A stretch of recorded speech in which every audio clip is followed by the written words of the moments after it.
Hello and welcome to my March 2023 roundup and empties. We have a number of really nice products to talk about, and I think there is only one non-makeup product that I would like to address, but I will keep that for after we have talked about the makeup because I want to bridge towards my empties with that product. So we're just going to jump into the makeup, roundup.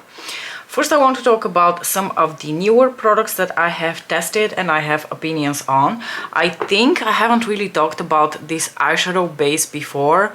It could be that I have mentioned it in my previous roundup and empties, I'm not sure, but I have now used it consistently over a month, including days where I have had, long days at the lab, followed by social events with friends and colleagues, and I can attest that this primer from Inglot is absolutely phenomenal. It has a really pleasant, lightweight texture to it.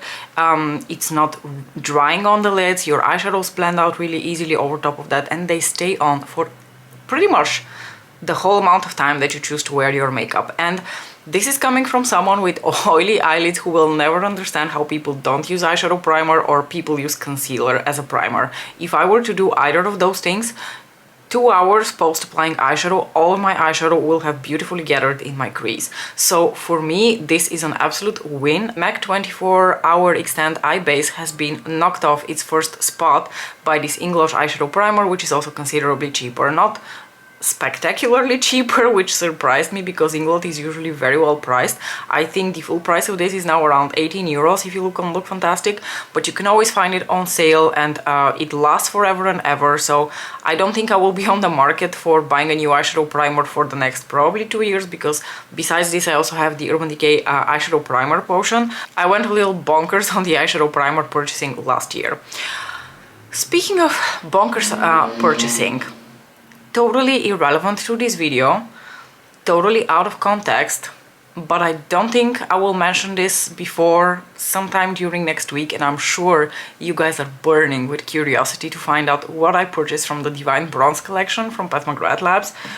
I was very displeased with the bundles that she offered because none of the bronzer duos were customizable. They were basically 2 shades after each other, each bundled, so shades 1 and 2, shades 3 and 4, and so on and so forth, which I had no interest in whatsoever. I wanted to try like different depths and different undertones, so for me that did not work at all. And there was also no option to purchase only bronzers with the eyeshadow palette. I think there was a bronzered blush eyeshadow palette bundle, but I did not see like only bronzers and the eyeshadow quad.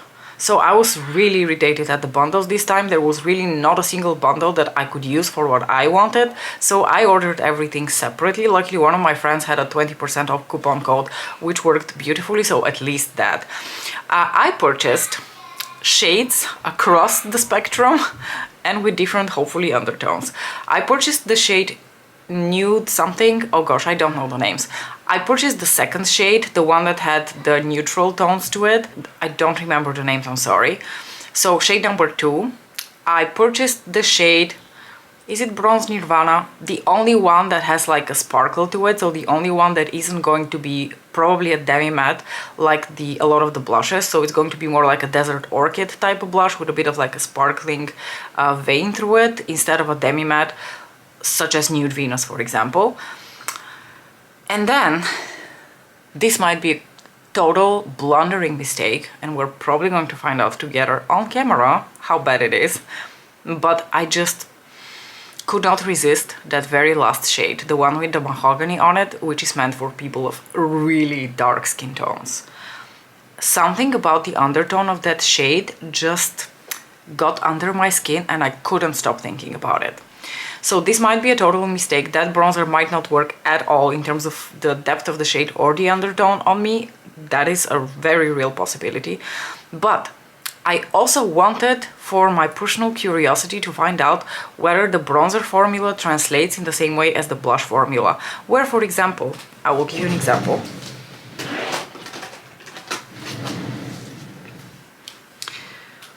This is Electric Bloom from her blush collection. This is meant for people of much darker skin tones than I am. So originally I didn't own this blush, but something about how vibrant this blush looks like, how happy, and the undertone once again really crept under my skin, nestled in there, and I had to purchase it.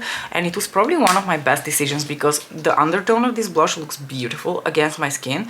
And yes, I have to go in with like a very light hand, literally a dab, and I've already over applied this blush. But if I go in with a light hand, I can make it work, and I want to know whether that translates to the bronzers. So let's say that I bought that last shade for science. Of course I purchased the quad, and that's pretty much all I purchased. I've ordered with express shipping. I am yet to receive a shipping notification, so far I'm not super impressed with, you know, her improved shipping, but we shall see, we shall see. If it takes again a week for her to even ship my products, I will declare the improved shipping fake news, I'm sorry, and that will be the end of it. Anyway, okay, back to regular scheduled programming where we talk about monthly roundup and empties. Let's talk about this Too Faced Fluff and Hold brow wax thing. So I purchased this and a couple of the other products that I'm going to talk about here off of recommendation of Martina Lily here on YouTube. This she mentioned in a video very much in passing, and it kind of stuck with me because of how beautifully fluffed up and laminated it made her brows look. And I've always really loved my L'Oreal Brow Artist Plumper. That is still an absolute like solid product in my opinion. This is so much more expensive, but I love the laminated brow effect. Like not overly to the point where they're all sticking up, but you know, a little bit of chaos never hurt anyone. So I was very intrigued to purchase this and see what the longevity I'm sorry, I had to make the joke. One of you corrected me that all of this time I've been saying the word wrong, and now I'm going to try my best to say it right. The longevity of this certainly surpasses the one of my L'Oreal Brow Artist Plumper, because my L'Oreal Brow Artist Plumper gives up after like 5 to 6 hours. This one holds up a lot longer, and I actually do like the effect. Obviously, a disadvantage of this one versus this one is that this one has a bit of a color to it, so it will fill up some spots. It will make my brow hairs a little bit, you know, more pronounced. This one sort of has the opposite effect because it is it has this like whitey waxy color to it, which I think dries down to a transparent color basically, but it doesn't really add any like depth and any substance to my lashes, which is why I feel like they almost look a little bit lighter than they usually do, which doesn't necessarily bother me. I have very thick brows and I don't always need them to, you know, completely take over the frame of my face. So I actually quite like this. The next product that I purchased off of Martina's recommendation is this corrector from Charlotte Tilbury, and I have mine in the shade Fair, which is this beautiful light peachy tone, which contrasts and counteracts blue under eye circles and like dark circles under the eyes quite well. Now this product, I quite like this product. It does the job. It has a relatively thin consistency to it, even though it is quite creamy looking, as you can see, and it does the job of really correcting a little bit those like dark blue veins and dark blue circles that appear under your eyes if you haven't really had a lot of sleep. It doesn't necessarily hydrate my under eyes, nor does it really dry them, so I'm pretty neutral about its qualities as a hydrator or a dehydrator under the eyes. I quite like it. I use it occasionally. I don't use it all the time. I do use this only when the occasion calls for it, you know, when desperate times call for desperate measures. Now the next product is this concealer from Huda Beauty. This is the Huda Beauty Fauxfilter concealer. Now first things first, obviously this is 150% the wrong shade for me. I think this is shade 2.1, which is the shade Meringue, which is extremely light, and even though on my hand it would almost seem like it would blend in with my skin tone, believe me, it will not. This concealer is okay. In my opinion, only okay. I have the feeling that people who love this concealer do not really deal with extreme under eye dryness. They probably have a little bit of drier skin under the eyes, but they don't suffer from the extreme version of that, which is what I suffer from. This concealer is relatively high coverage. It has a bit more of like that, same with the Lancome Dainty Doll. These two to me have very comparable formulas and textures.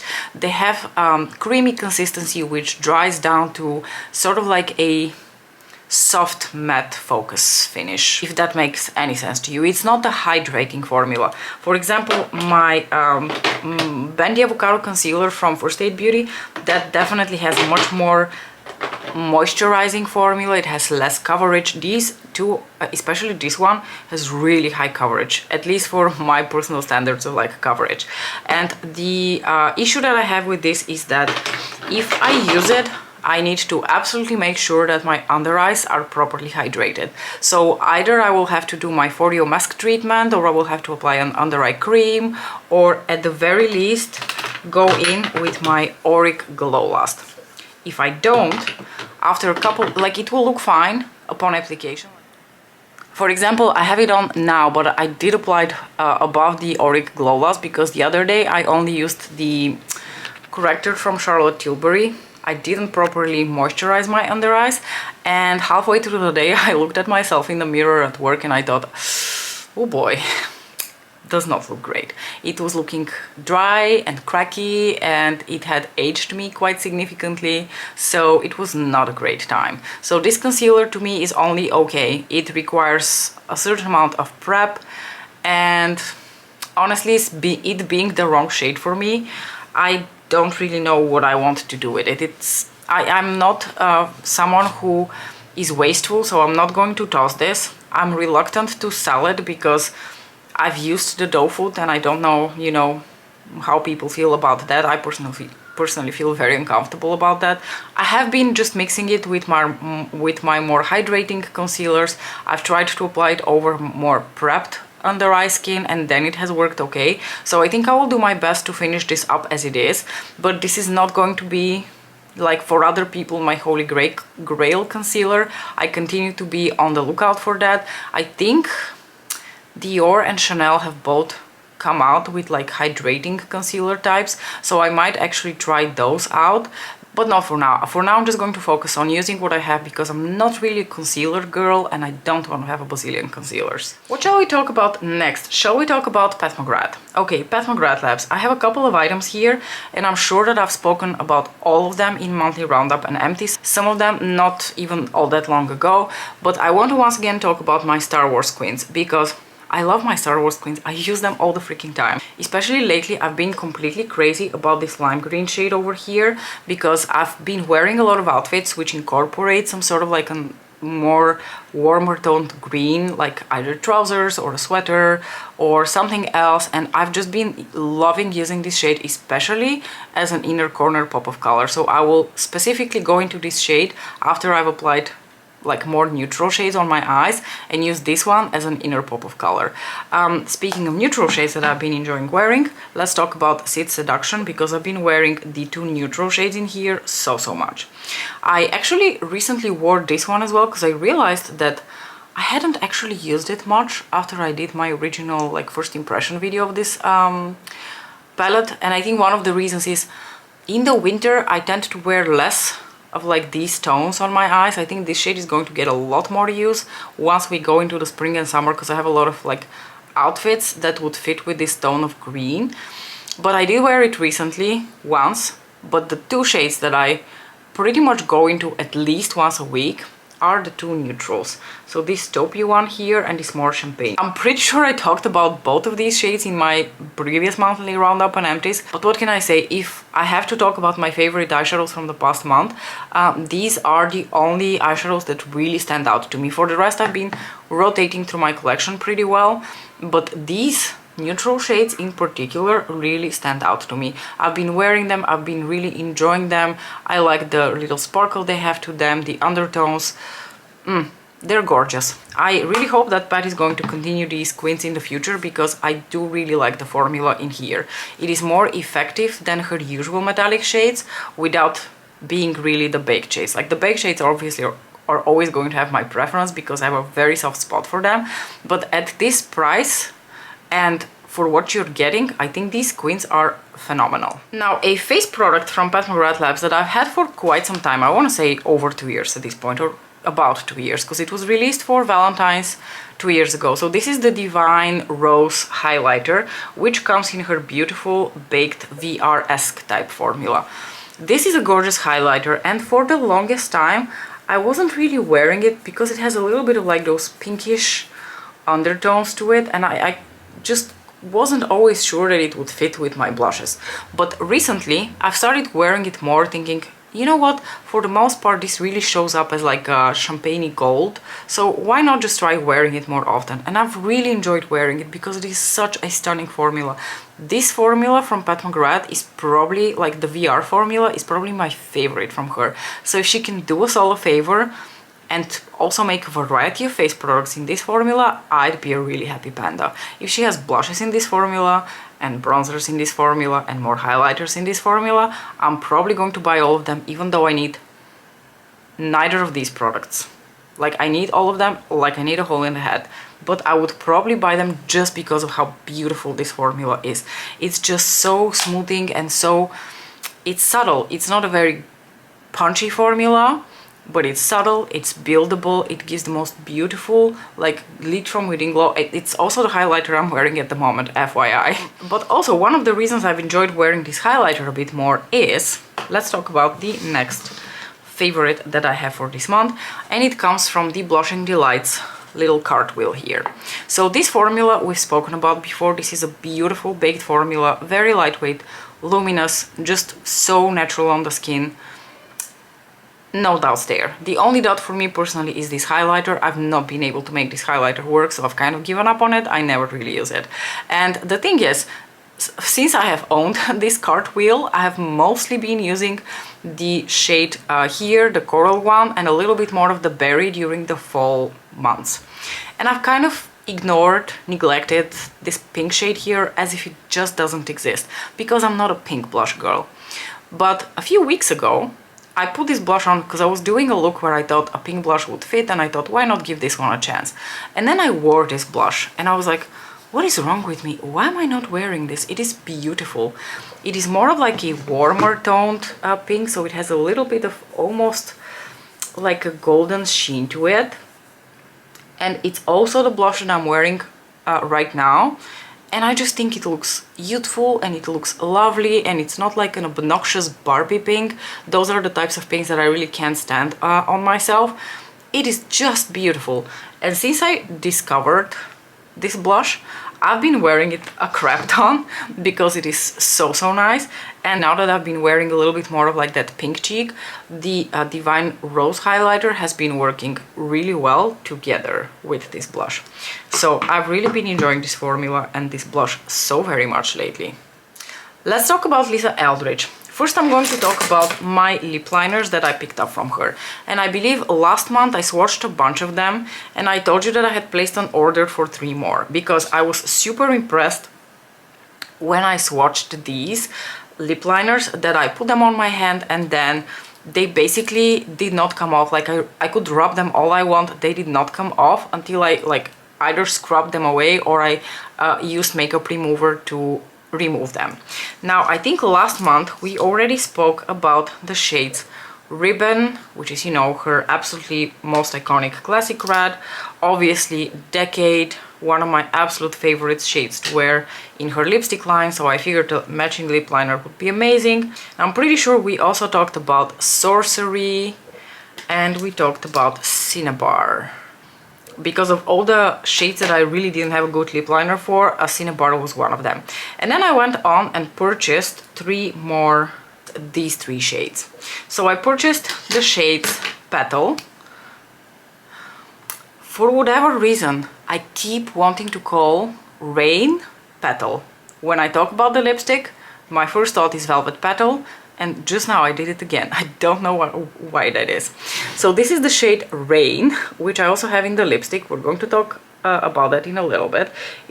I also purchased the shade Duchess because I wanted to have a good matching lip liner for my deeper reds, because this is like Ribbon, my Ribbon lip liner. Let me swatch that next to Duchess for you so you can see. Is a little bit too light and too bright to fit with the more like vampy red shades that I have. So I really thought that Duchess has a place in my collection. And last but not least, and for that one I actually want to pull up the website from Lisa Eldridge, because that's the only shade that I thought, okay, I know that there can be differences between the lip liner and the lipstick. I bought Muse thinking that it would be like a nude, browny, pinky, mauve kind of shade. So something like what she's wearing. What I got instead was more of like a peachy nude because the lip liner has much more peachy, nude, warm vibes to it than it does like cooler brown, or not even cooler, but like more like rosy nude brown tones to it. So I'm still at a loss which shade I should have ordered to actually have what I wanted to, which was like a nudie rosy brown, because Muse is not that. With that said though, because I wear a lot of these like more peachy, pinky nudes, out of all of these I've been wearing Muse the most because it is the only one that I've already had to sharpen. The other ones I've worn a couple of times. I haven't had the opportunity to use them so much yet that I needed sharpening, but Muse I've been using so much that I actually had to sharpen it. However, I still do not have the shade that I was looking for. And something else I wanted to mention. So, because of how these don't smudge, look at that. I'm rubbing here, not moving. With that hopeful thought, I went in to wear Elson 5, which is one of the Satin Allures from Pat McGrath. And I thought Elson 5 would fit perfectly with the shade Ribbon, so I applied Ribbon as my lip liner, then I applied Elson 5, as I usually do, over my MAC lip primer. And the Satin Allure formula is quite creamy. It is a shiny, creamy, you know, juicy little formula that is very comfortable, but unfortunately bleeds on my lips a little bit.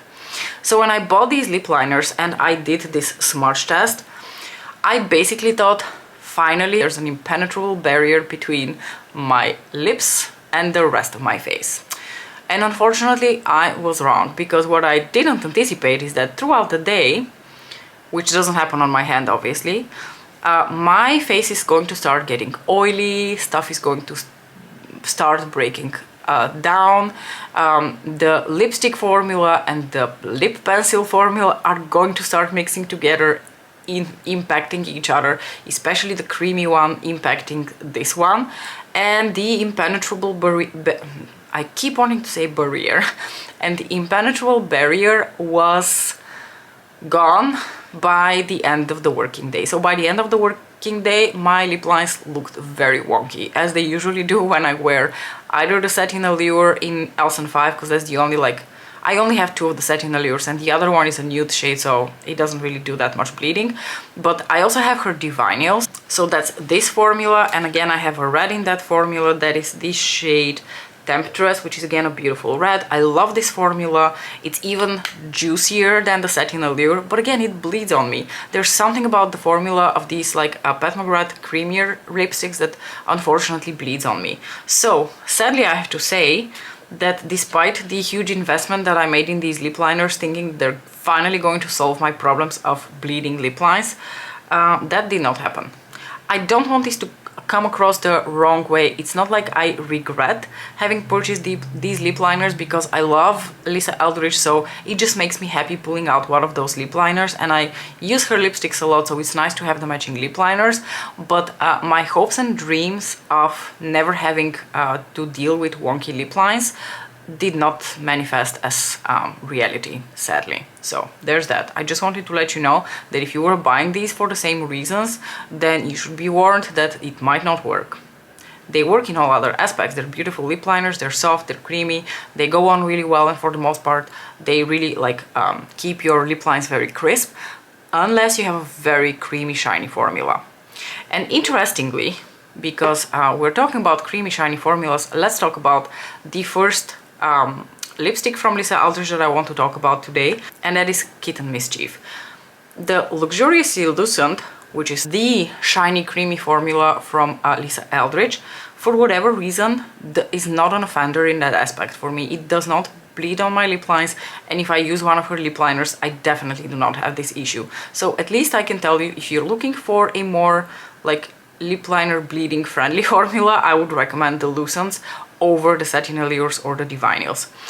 Now, Kitten Mischief. I bought Kitten Mischief, I wore it once after I bought it, and then for a few weeks I didn't even like think of it, because to me this is more like a springy color. It's like a beautiful peachy apricot shade. However, I have rediscovered this lipstick, just like I have rediscovered that blush from Pat McGrath. It's also the lipstick that you see me wear right now, and oh my gosh, I love it. I adore this shade. Not just for the obvious reference to my favorite species of creatures on the planet, the felines, but also for the absolutely beautiful color that this is.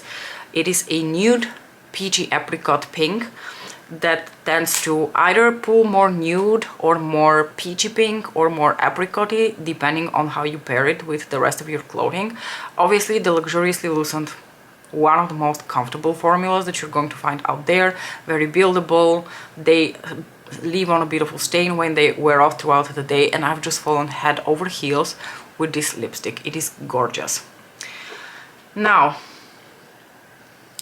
okay, having fallen head over heels with Kitten Mischief, we come to talk about Velvet Rain. Are you tired of listening to me talk about Velvet Rain?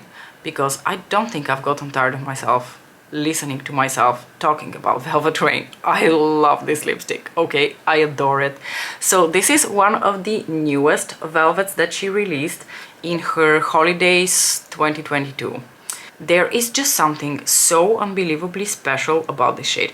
I'm going to swatch it here right above the lip liner so you can see how well they match. And honestly, I've worn this lipstick so many times in the past couple of weeks. Just go and watch my lipstick rotation episode 2 video, and I did wear this lipstick in one of the days.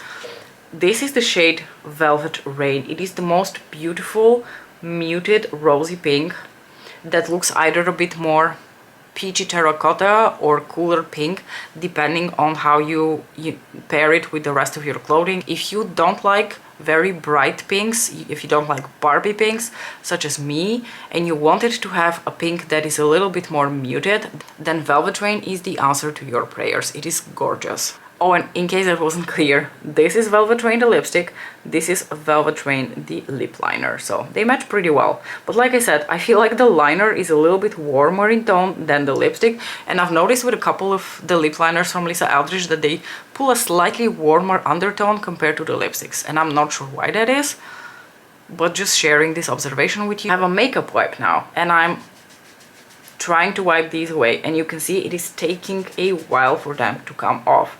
If only this was the situation happening here. If only. Or maybe I was just having like an extremely oily day that day, and I will have a different experience on a less oily day. Who's to say? I will definitely come back and tell you if I've had better experiences with that later on. I actually realized that there are two non-makeup items that I want to talk about, but let's go for the one that is sort of a makeup item. So this is the Glow For It Lash Serum, Growth Lash Serum that I purchased off the recommendation of Charlotte Holdcroft. I purchased this in the beginning of January, but then I was sick for a while, I didn't wear it.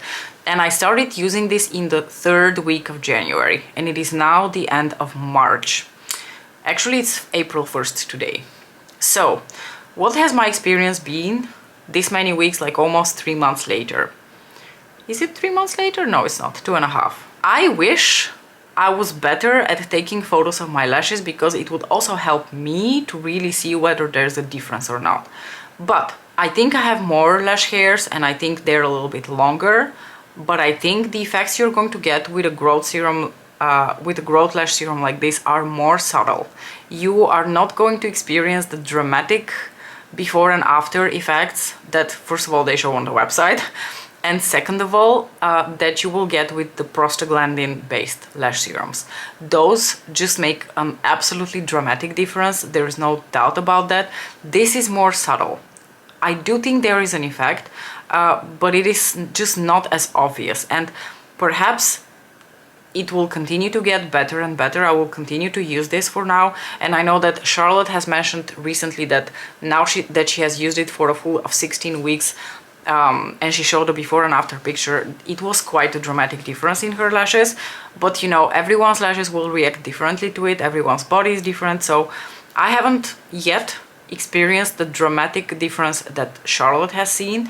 I'm still waiting for that, but like I said, I will not quit on this. I will continue using it. I use it every evening, and I might consider repurchasing it because I want to see whether the long-term effects will be more obvious.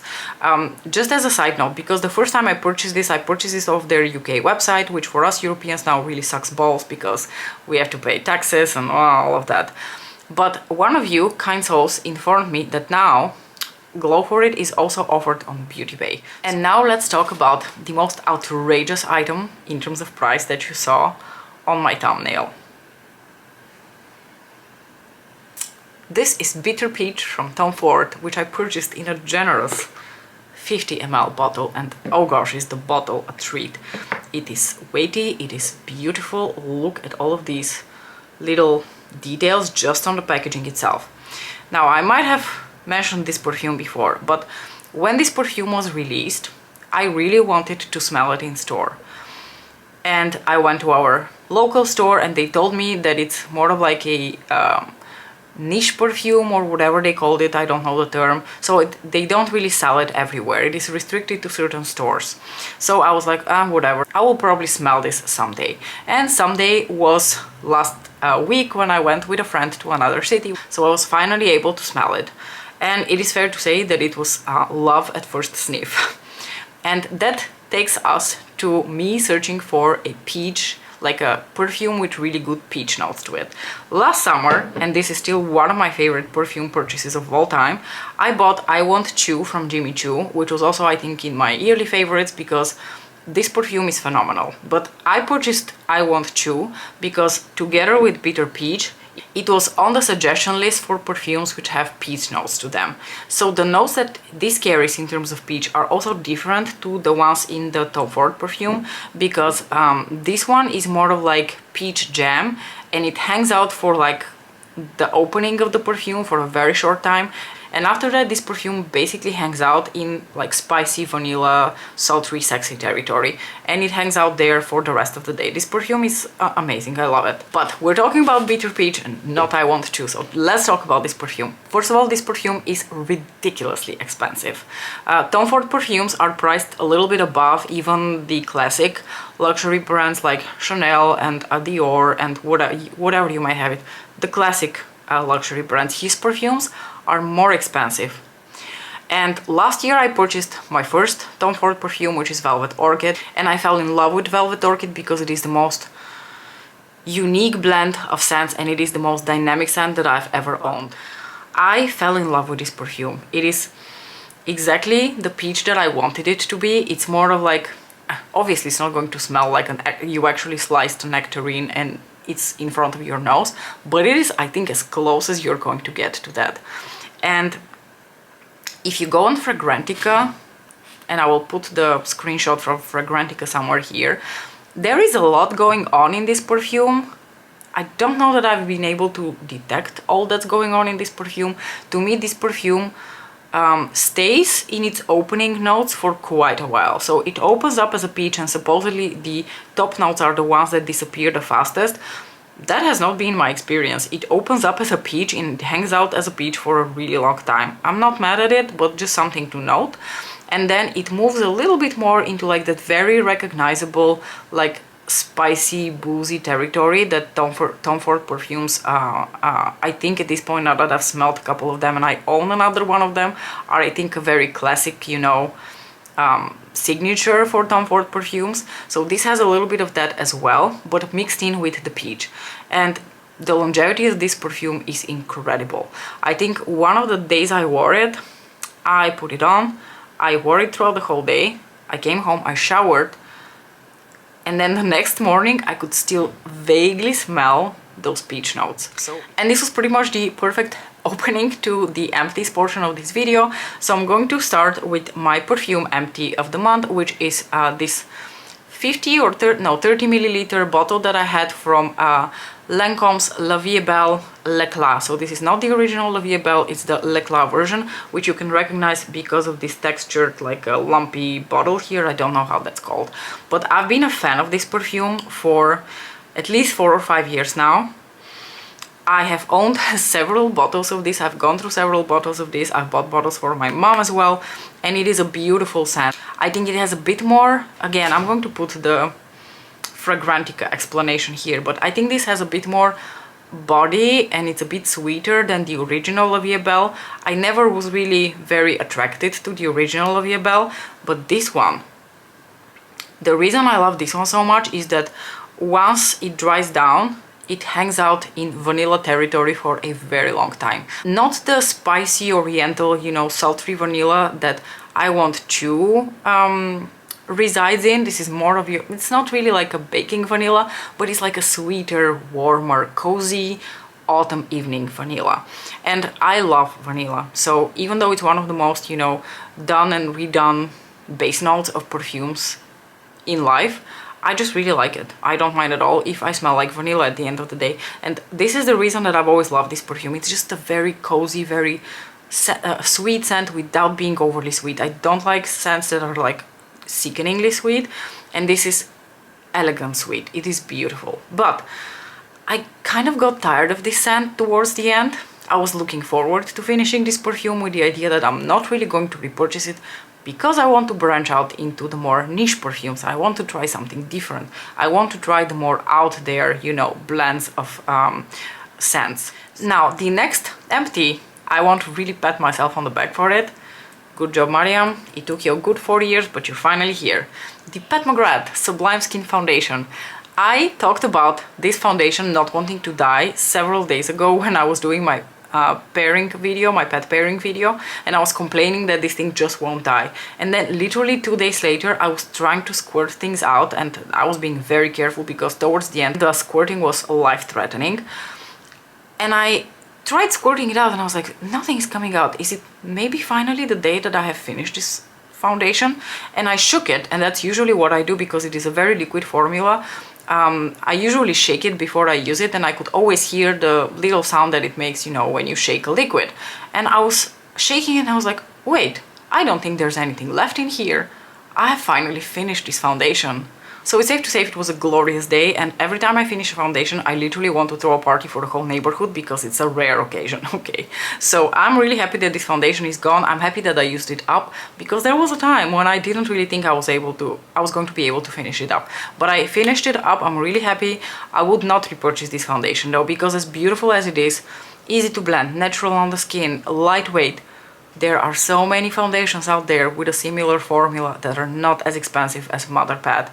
And while I'm willing to splurge on her outer packaging for my motherships, I don't really care so much for the outer packaging of foundation. Yes, there are so many beautiful details about this bottle.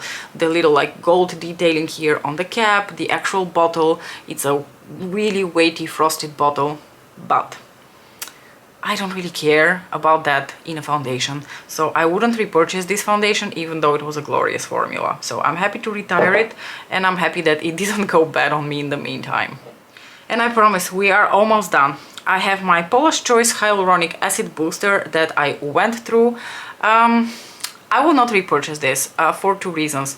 I purchased this because I thought it would be sort of like a cheaper alternative to the Foreo Serum, which is my favorite hyaluronic acid based you know, product, but it was not as nice as that product. I really like the one from Foreo so much more because it is really hydrating and it works really well with their Bare device. So the Bare device, the microcurrent device, needs a water-based serum, and usually people use these like water-based hyaluronic acid serums.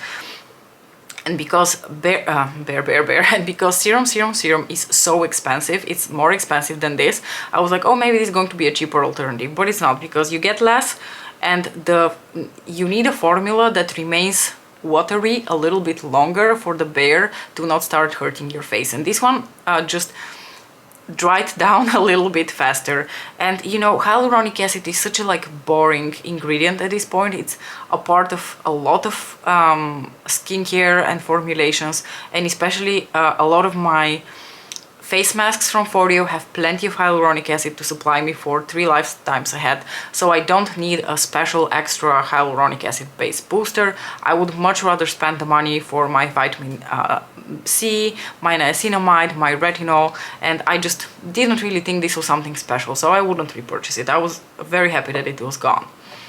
And the final makeup empty that I have is my Garnier Skin Active Micellar Water Makeup Remover. So I've complained on multiple occasions that the Body Shop went and discontinued my favorite chamomile cleansing oil, and after that I was devastated and I didn't really know what to do. They suggested a different product from the chamomile line from the Body Shop, which basically was like applying water on my face. It didn't do shit, and I gave those bottles away to a friend of mine. So I was sort of on a break with the Body Shop makeup removers. I might revisit the chamomile oil one because Alice gave it a good review, but to be honest, what she said about it didn't seem all that different from this Garnier Micellar water. So this is the biphase one, not just the one that's more watery, but the one that has a little bit of like an oil component to it, so you have to mix it up to use it. And I bought this bottle and another bottle when they were having a sale of 1 + 1 free, or 1 + 1 for an extra euro or something. So I paid, I want to say, €8 for this, which is, I want to say, half a liter, and another half a liter that I just opened to use. So I paid €8 for the total of 1 liter. Is this rocking my world? Is this the best makeup remover that I've ever used? No. It's okay. It's okay. It struggles with the more, especially with my Estee Lauder Little Black Primer, it really struggles to remove that, so I have to make sure that I soak my lashes really well when I'm under the shower, and I make it a point to remove all the last bits of that mascara, primer, you know, concoction. But at the same time, the chamomile oil also required a little bit of that kind of action, so it's not that different. So even though this is not my holy grail makeup remover, and I would still much rather have the chamomile that they discontinued, I'll continue to use this one, or maybe try another drugstore like double face makeup remover to try to find something that works well. But I have another like half a liter of this to go through, so it will not be anytime soon that I'm looking for a new makeup remover. I've rambled for a whole hour. It's 57 minutes and 18 seconds. So good luck editing, Mariam, and also good luck all of you watching this video. If you've made it all the way to the end, you deserve a medal. I don't know. As usual, thank you so much for watching, and I'll see you in my next video. Bye!